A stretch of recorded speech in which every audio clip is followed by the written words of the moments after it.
Who's a good kitty? Yes, I love you so much. You're such a good little kitty cat. Yes, aren't you just precious?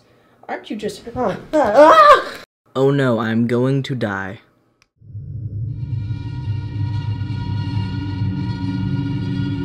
Hey everyone, Mr. DVB here. So today I am finally bringing you guys my review for the 2019 remake of Pet Sematary. So obviously this is an adaptation of Stephen King's classic novel, and it is a remake of the 1989 film. So going into this movie, I was really looking forward to it. I thought the trailers were really good in my opinion. I loved It from 2017. That was a Stephen King adaptation, so you know I was kind of just expecting this to be similar to that, where it's just a really good adaptation and just a really great movie. But the movie was getting pretty negative reviews. At first it had like a really great rating on Rotten Tomatoes, but then as more critics saw it, the rating just plummeted to like a 58, and the audience score is currently sitting at like a 40% on Rotten Tomatoes. I think it has like a 6.2 on IMDb, so this is a pretty like mixed movie, you know, kind of on the lower end. So I was a little bit worried after hearing all those things. I was hearing some positive things from some people I know online, so I kind of just went into it with an open mind, and I came out of this movie really enjoying it. I think this is a really underrated film personally. I had a lot of fun with it. I thought I did a lot of stuff really well. There were some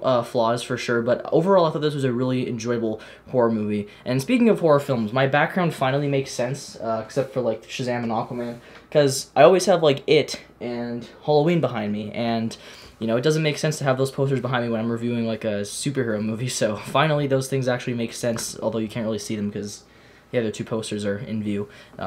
But anyways, yeah, so it's nice to finally have a background that makes sense. But yeah, so coming out of this movie, like I said, I really enjoyed it. I'll start off with the story first. Again, this is a remake, and it's an adaptation of the book, so if you've read the book or you've seen the original, it's very similar. There are a lot of differences, but the plot is still the same for the most part. You know, this family moves from Boston to, I believe, New Orleans.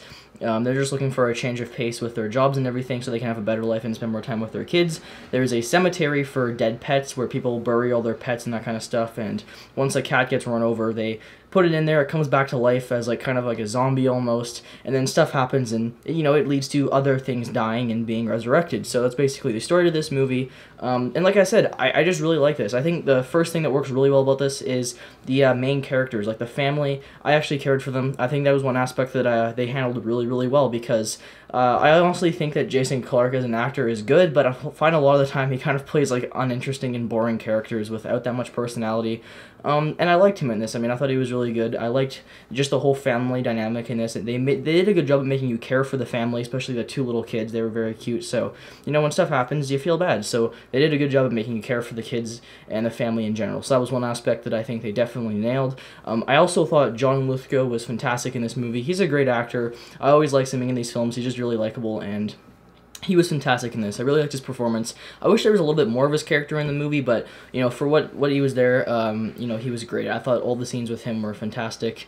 The whole cast does a really good job. The little girl, you know, once stuff happens, I thought that, like, kind of later on, her performance was a little bit, I don't know, it wasn't exactly the best. It just seemed kind of, like, cheesy almost, just the way she was acting. So that was really, like, the only character thing in this movie I wasn't a big fan of. But, like, otherwise, there was no characters in this I found to be dislikable or anything like that. They were all, you know, good characters, and they made you care for them. So that was definitely a huge pro. Also, this movie was pretty creepy. There were some effective jump scares in here. Like, there were some stuff that got me. Now, normally, I don't hate jump scares. I think there's a lot of movies that just kind of 100% rely on them and don't have anything else to really offer. You know, a lot of really terrible horror movies like Bye Bye Man and like Slenderman and crap like that. Movies that aren't creepy because all they try to go for is these really cheap jump scares, and they don't have like a disturbing or kind of creepy, you know, atmosphere around that. So this movie worked really well because it had that creepy atmosphere, and the jump scares were also pretty effective. They weren't, you know, extremely cheap jump scares. They actually worked quite well. There were some that were a little bit goofy, which you kind of get in every movie, but yeah, I thought that for the most part this film was actually pretty damn creepy. That was one of the things that it definitely has over the 2017 It for me, was that movie I found to be really, you know, unscary, especially because it's dealing with a clown who like can change into whatever you fear, so that should have been like a horrifying movie, and I just thought it didn't handle that aspect very well. It was definitely more of a disturbing film, but yeah, it just wasn't very creepy, so I'm glad that they got that right with Pet Sematary. There was actually some pretty creepy imagery in this movie, and another thing that I thought was great in this was the cinematography and kind of like the set design, the settings and everything. I love like the whole forest that they go into and they bury the bodies and everything. You know, you have like the lightning going off off in the background, the swamp, everything just looked super creepy and eerie. The atmosphere was fantastic. If you have a good sound setup in like the theater you're seeing this in, the sound was really good as well. Like everything was moving around you in the forest. I like it when they kind of, make the experience more atmospheric like that. So they did a really job with the atmosphere in this movie overall, whether it was the sound design or just the look of things. And like I said, the cinematography was really good. There's a lot of really creepy and eerie shots. And yeah, I thought it worked very, very well from that standpoint. So they definitely did a really good job from a production value standpoint or whatever with this movie. I thought everything looked great. Obviously, there's not really any CGI in this movie. There's like 2 parts that use green screen, and it was noticeable, but it wasn't like awful. Like it was very quick shots and everything like that, so it wasn't like you were staring at like really bad green screen for like 5 minutes. Like it was a very quick shot. And it didn't really bother me that much. So yeah, on to cons with this movie. I don't have a ton, honestly. Like I said, there were some like kind of formulaic jump scares, like little cheesy ones, but they weren't like anything awful. They didn't like ruin the experience at all. It only happened like a few times. I just found that the movie, like, it was definitely a slower paced film. That didn't bother me at all. I had no problem with the movie taking its time, because this isn't like It, where it's like you have this huge threat that's there the entire movie. It's definitely near like the end of the movie that everything starts happening.